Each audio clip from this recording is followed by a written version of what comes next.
What's happening, everybody? Now, I would ask, you may be wondering what this is, but you weren't wondering because you already saw the title. So you know exactly what this is. You just don't know what's all in here. This, my friends, is another comic collection video. So we have this stack of, or I don't know what you call it, this box of books that I recently just bagged and boarded, actually, finally, on my mission to bag and board and rebag and board a bunch of stuff. And I wanted to show off another set of comics. So this one is cool because it actually features this is actually a bunch of stuff as like put away as they were read years ago. So there's just going to be a lot of series in here, miniseries, some ongoing, like chunks of ongoing series, but obviously be mostly incomplete because they were just kind of put away as they were read. So like first two issues of Dead Man or Dayman right there, like just stuff like that. So we're gonna go through a bunch of publishers in here, some mainstream stuff, some indie stuff, all sorts of different genres. So yeah, let's get to it because this will be fun. I like doing this because it just to go through a bunch of older books.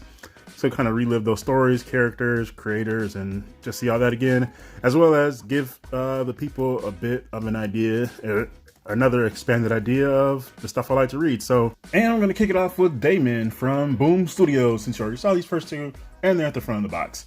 So here is the second print of issue 1 and then issue 2. Now, I got this one because this was way back shortly after it released.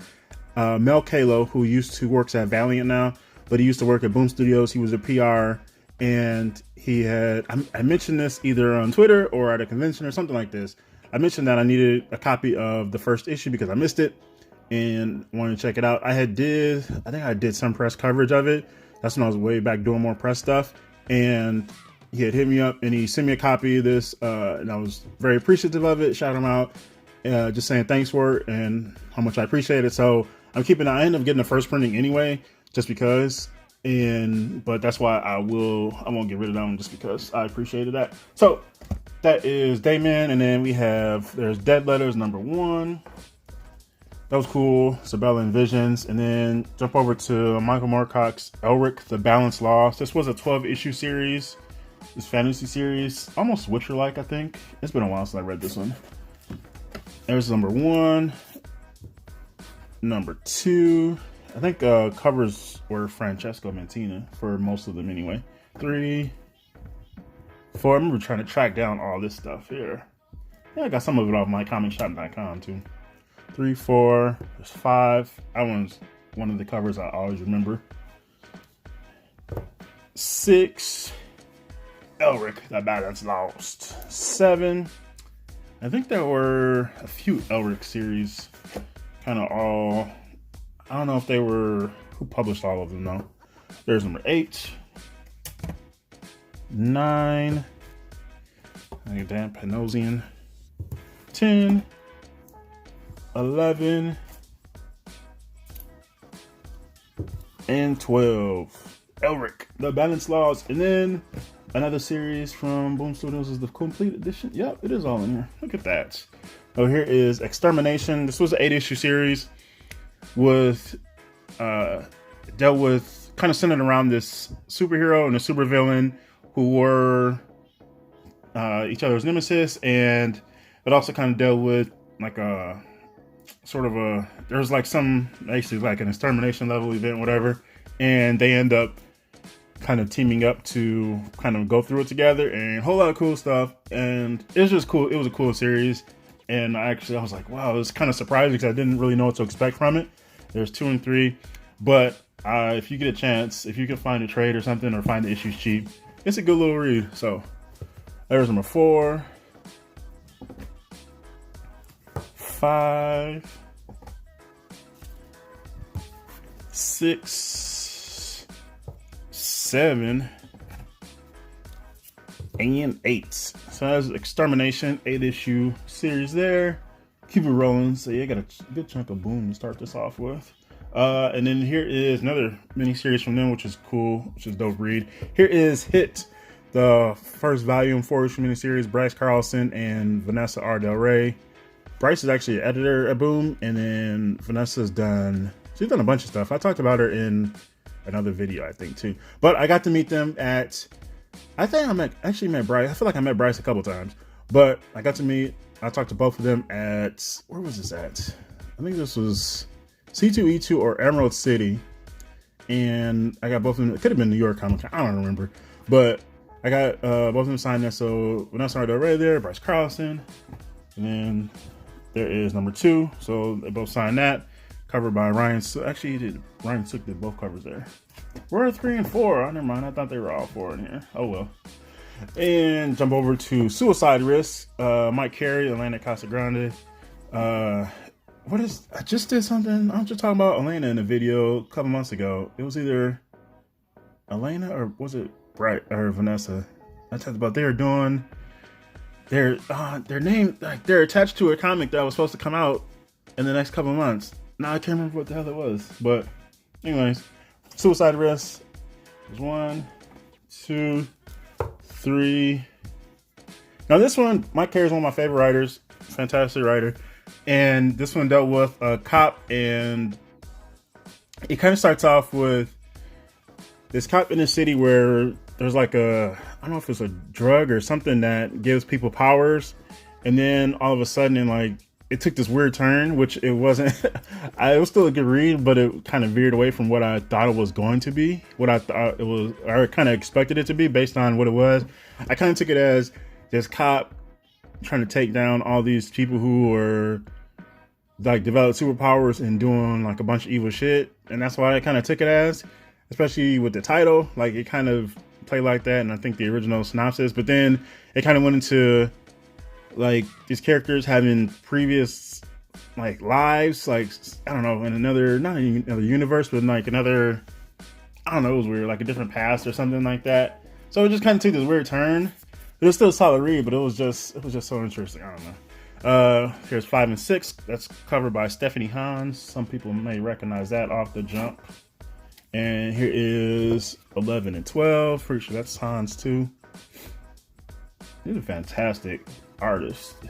And here is issue 6 of Translucid. Now this one is another kind of similar to Extermination, where you have a superhero and a supervillain. But this one, I talked about this one before, and I finally completed all 6 individual issues. So I have all that, and I actually want to reread it again. But it's such a cool book, and I'm definitely due for a reread of this. And it's so psychedelic. The coloring is just out of this world. Just go check it out. Go look it up. And jump over to Dark Horse. Here is Buzzkill number 1. Donnie Cates, Mark Resnick, and Jeff Shaw. God, I wish I thought of this, says Mark Wade. There is issue number 1 of 4. This one dealt with, was this the one? I was getting this one and, what's the other word? There's another damn book I was thinking of that dealt with a superhero and having, some issues, but not paranoid. I don't know what it was. Started with P. But anyways, I think this is the one where this is the guy who, he gets powers through, or he was in, what's the word I'm looking for? Rehab. And I think because he gets his powers when he's basically inebriated. I think liquor was his choice. So when he's drunk, that's when he gets his powers. And it kind of dealt with him kind of, I'm trying to find a balance of it, but just kind of figuring out how to deal with that and deal with things that the threats that you need to take care of. But it was a good read. It's been a while, so I can't give you a perfect synopsis of it, but it was a good read. And then here is Colder, the first volume, which I showed off. I showed off the second and third volume in I think in mycomicshop.com haul not too long ago. So that was that. And then here is, so this was a 5-issue miniseries, or all 5-issue miniseries. Paul Tobin, Juan Ferreira. Got this one signed by Paul Tobin, I think at Emerald City. And this cover is just fantastic. I think all their number 1s are these cool, creepy ass covers. And here is number 2. Number 3, that one's cool too. Some of these, I haven't looked at some of these in years since I read them. There's number 4. And number 5. Colder is freaking wonderful. Stop what you are doing and read it. Basically, if you aren't reading Colder, you're missing out hugely. Don't make that mistake. It was a good read, definitely. And keep it going with Dark Horse. Here is Ghost. This was the first I think this was the miniseries before Kelly Sue kicked off with the ongoing. But there is Kelly Sue, Phil Noto, but then the covers by Jenny Frison, which is cool. And then here is number 1. Got that signed by Kelly Sue. Got a few signed comics in here, so you get a bonus. The bonus signed comics. There's number 2. And here's number 3. I like that cover with that kind of split face there. And number 4. I'm gonna slide these out of here because this is gonna get full. And then we jump to the next volume. I have number 1 that's in a different box. I think that might be with some of my other signed comics. So there's number 2 and 3. Kelly Sue, Christabella, and then we got Ryan Sook and Geraldo Borges. But covers by Terry and Rachel Dodson. And then here is Veil, number 2. Greg Rucka, Tony Vizula. I have number 1. That one's in a different box because I got that one signed, I think. So, like I said, some of these are going to be pretty scattered. Here is The White Suits, number 1 of 4. This is cool. Very stylistic. Tony Cypress' art is quite interesting, and the coloring he uses as well. So, here's number 2 and number 3. And he just like, this gives you just an idea. Actually, all 3 covers just give you an idea of how wild the interiors look. Here is X, number 0, Straczynski and Wynn. And then there's number 1. This is like a brutal kind of anti-hero series. There was an original series back in the 90s. And then they brought it back in, I don't know what year this came out. But there's number 2. Number 3. 4. X. And you can see the little lock there because he uses his mask is locked down. And here is number 5, Unfinished Business. Number 6, Don't Look Down. This is when they started going, or Dark Horse started their Project Black Sky with started putting labels like that. I think Ghost has that too. Maybe it was on another series. So what's that? 10. Oh yeah, so we jumped up a bit. See, look, switching from 5 to 10. There's 11. Deep Pockets of Pain. And then here's 12. 21 Days. And jump over to DC. Got some new 52 action. Here's Batgirl 28. Introducing Silver, Will He Destroy? The Vampires of Gotham. Gail Simone, Fernando Passerin, and Jonathan Glapian. I wasn't actually a big fan of Passerin's art on this, but what happens. Ally, we got Strix there. And so that's 29, there's 30. A New Nightmare. The Midnight Man Strikes. Margaret Bennett and Robert Gill. And here's the annual, number 2. Poison Ivy. And then after Batgirl, we got Batman. So here is 28. A Secret Glimpse into Batman Eternal. And then 29, the 0 year stuff, which I didn't really care for that much, honestly. And here is number 30, 0 year final act. And then here's Batwing. I think this is right around, I forgot when it switched over. Because then it switched over to Lucas Fox, I think his name is. And there's 29, I like that cover. 30, Soaring to New Heights, but for how long? And then my girl Batwoman, Kate Kane. Mark and Draco, Jeremy Hahn. Here is Batwoman 29. Batwoman, there's 30. Madhouse.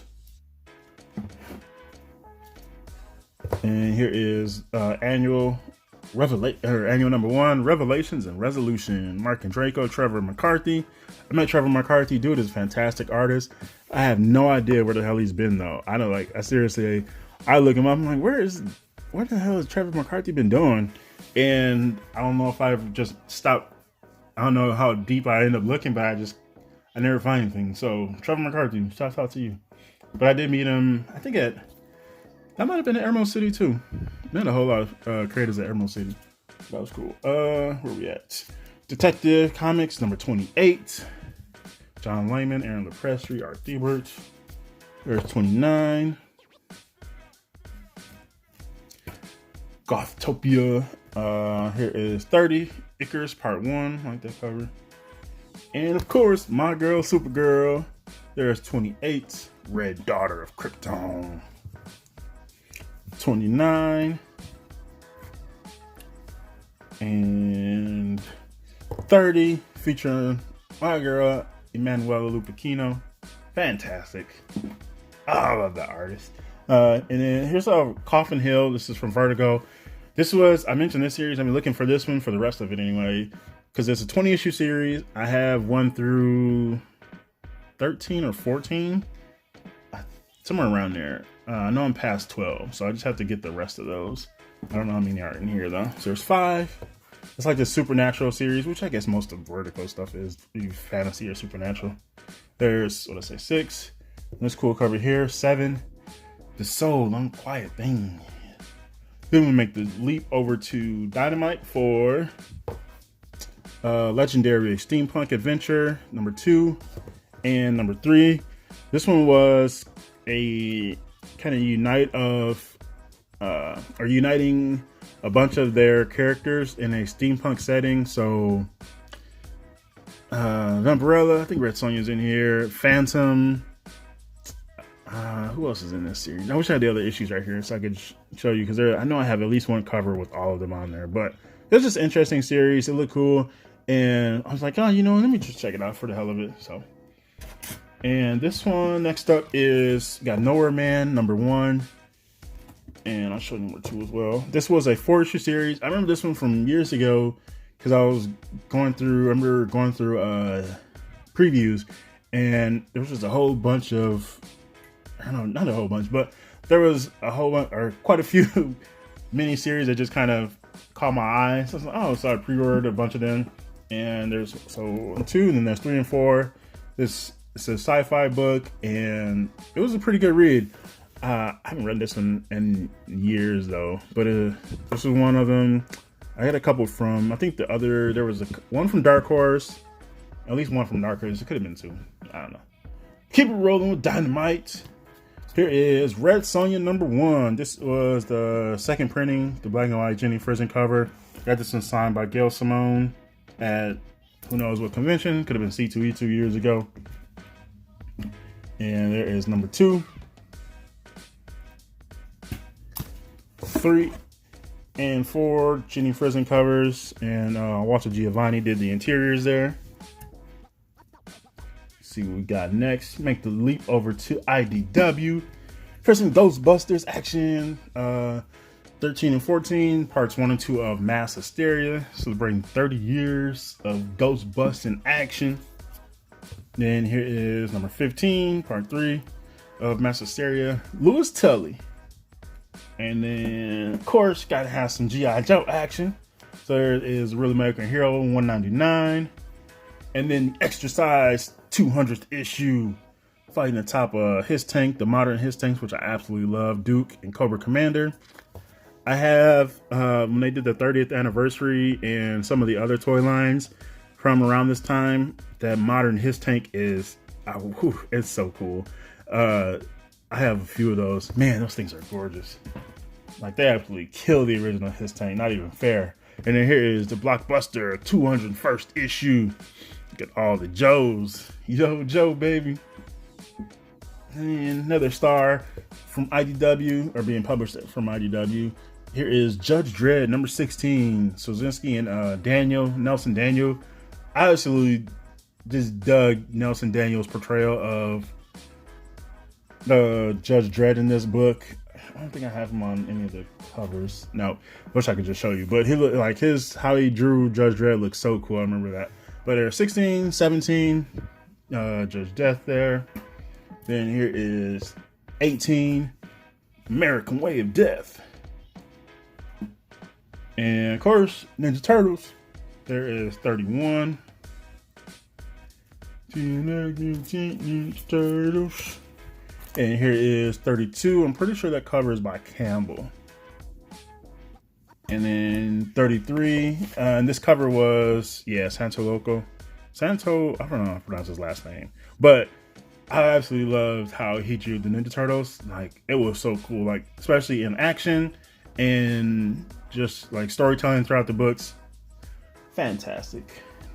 I think I said that to him too. And his designs are also what were carried over into the Teenage Mutant Ninja Turtles Mutants in Manhattan video game, which was not a good game at all. But yeah, there's that. Here is the bunker. Got Oni Press, number 2. And number 3. And we're almost running out of space here. Coming up on the end, people. And we got Valiant to finish it off strong with Shadow Man. This is the last arc of this run here. There's 13 and 14. So we have the new creative team here. Peter Milligan, Roberto De La Torre, and David Barron. And then 15 and 16. I think it was, which one was it? It wasn't 13. It was 13 or 16 was kind of running out for a while, or I guess you could call it hot, because Punk Mambo made her first appearance in here, and then when she had, they brought her back for another series last year, and so I think a lot of people were kind of going back for Shadow Man to find that first appearance. So it kind of, like, I don't know, just kind of ran short for a while, but yeah. So to get to face the final horror. So that is that comic collection video there. Got DC, Dynamite, Boom, Dark Horse, IDW, Valiant. I don't even know who else. It was just all over the place. You got cool superheroes, supernatural, fantasy, action, crime stories, sci-fi, steampunk, Vertigo there, Coffin Hill. Oh yeah, all sorts of good stuff there. So yeah, that is that. I just wanted to drop this because you got like comic collection stuff, especially when you got random boxes. So like just boxes of different publishers, different genres, and tons of stories, creators, and all that good stuff. Just so you know, just wanted to share in the comic love and the comic fun. So hope you enjoyed this little tour or a little run through of this box here, and let me know what you think. And be on the lookout because just got more stuff coming. So all the comic stuff doesn't stop. Pandemic doesn't stop comic stuff from happening. We're gonna keep rolling, people. So yeah, happy reading, happy hunting, happy collecting. This is GENOTHADRAGON. Thanks for watching and peace out.